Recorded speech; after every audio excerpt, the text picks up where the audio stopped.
All right, so we're outside at my mom's house. Blake is not the only one who has a mother who faced extreme workplace harassment.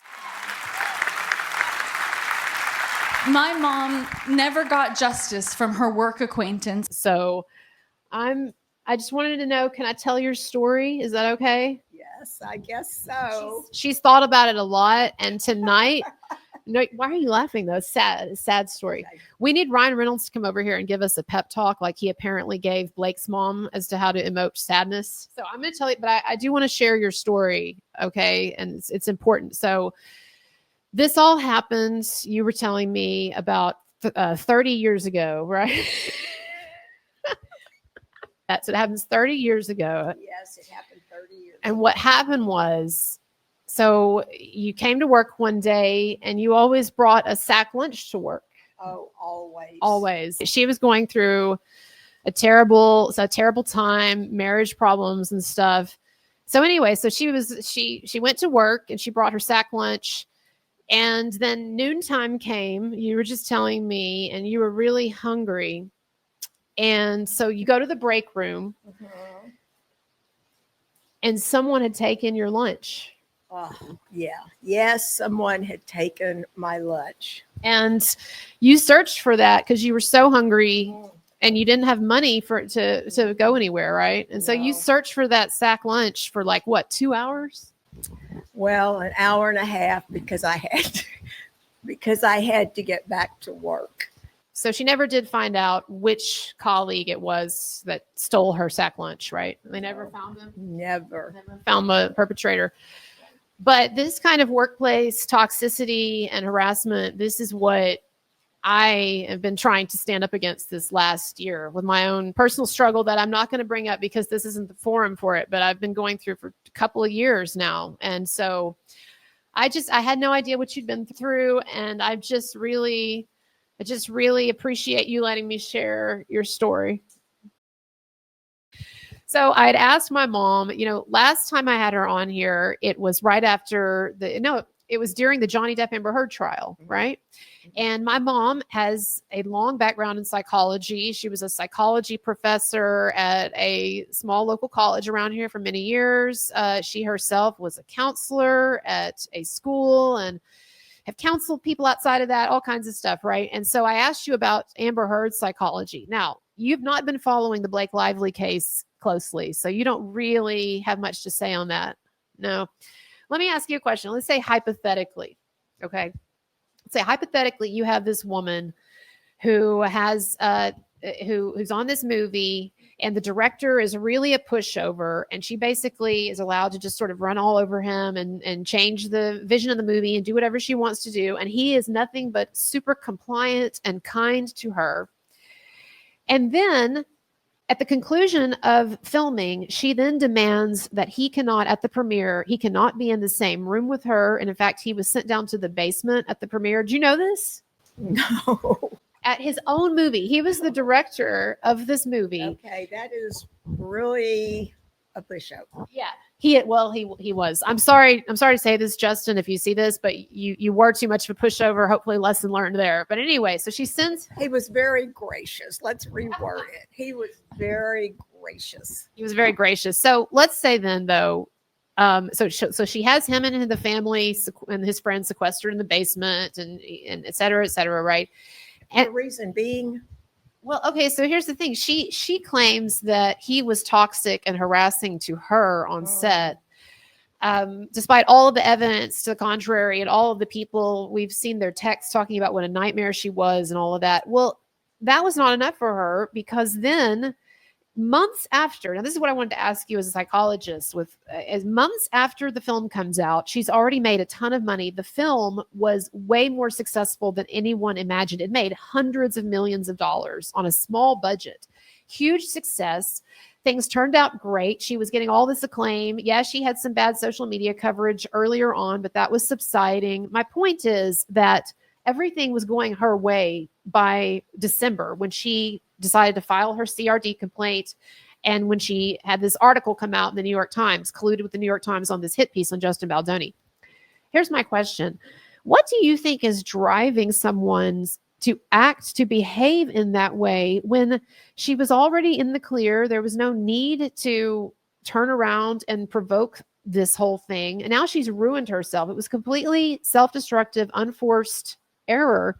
And I'm just curious what you think, just knowing the bit that you know is going on with her. The fact that he was a pushover just made it easier just to kind of seal the deal. Well, and that's the thing that I wonder too, is that if you're a narcissistic, egotistical person and you have someone pegged in your mind as being a pushover, as being compliant, and that maybe this to her didn't even seem like the big deal it turned out to be. Like maybe she thought, oh, I'll just get a little bit of good PR here. And some people will say, oh, poor thing and whatever, and I'll just move on. So you're really asking, why would she push to where there's a possibility it could get out of control and come back to bite her? I don't think she thought anything was good. This guy that goes down into a basement during his premiere, I mean, she had already gotten away with that. You've done that, so let's just push a little bit. Right. Make a little bit more out of this for me to look like the victim. But the little bit that I know, suddenly the victim has had enough.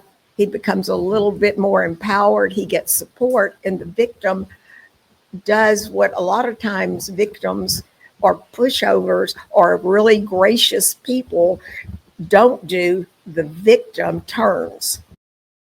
Now, a number of people have speculated that her husband was actually behind it. There were some sources, anonymous sources on the set, who were quoted as saying that what happened was Ryan, her husband, came to visit the set after they'd been filming a bit, she and Baldoni. He comes to visit set and he asks to see the daily rushes. And the daily rushes are just what you've shot for that day. Very raw, just very raw video footage. And apparently he got into a huge blow up with Blake, that something he saw on the rushes really bothered him. And I don't know what that is, but I can't think of anything else other than if he some chemistry between her and Baldoni, something along those lines. So basically he pulls Blake into the trailer and they have a huge blow up fight.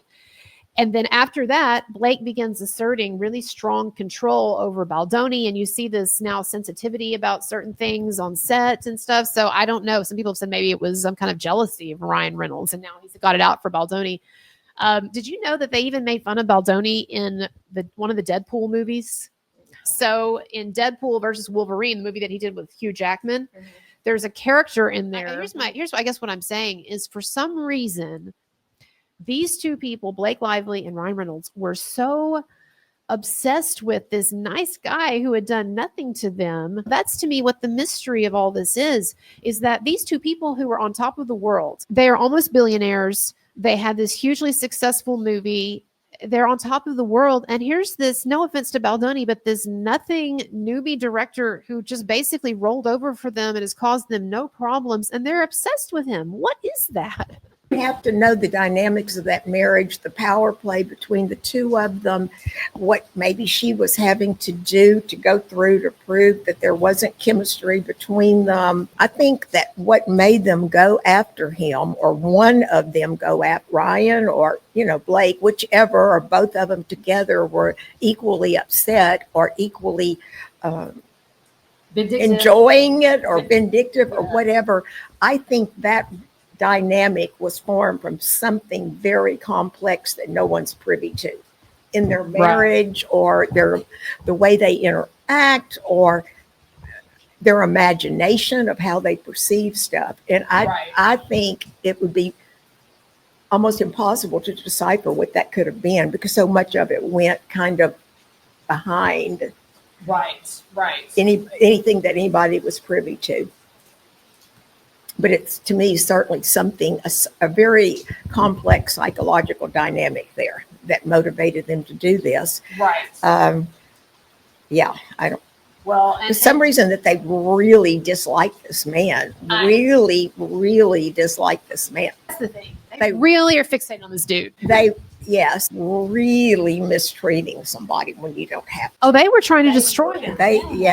So that is such an intense thing. And I guess what baffles me, to pick him, and he kept whatever they were feeling just grew and grew. They did. Oh, yes. There were so many iterations of it. There was the nice pool character, and there was this. Yes, and for this. that to grow, and you're telling me that the man had not even become more aggressive toward Right, them. not.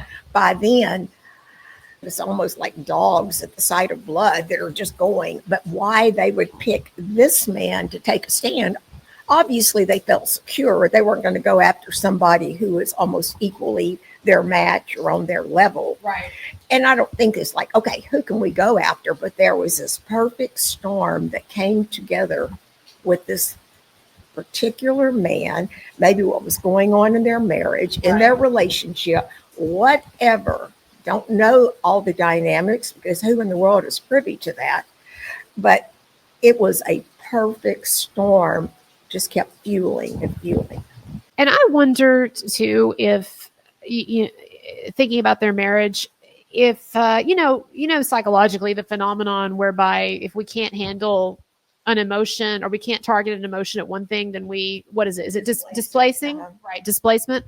And I wonder, let's say that they were having really severe marital problems. I almost wonder if some of this unconsciously is they're taking that energy, both of them, that energy that really should be directed at each other or would be directed at each other or working on it or fighting or whatever, right? Whatever. And however that normally expresses itself, or even divorcing if it's that bad. And I wonder if it's now through displacement, if that all of that charge is just got sucked into focusing on this one man. And we can team up against this guy too. Honey, I'm going to protect you from that guy. We're together.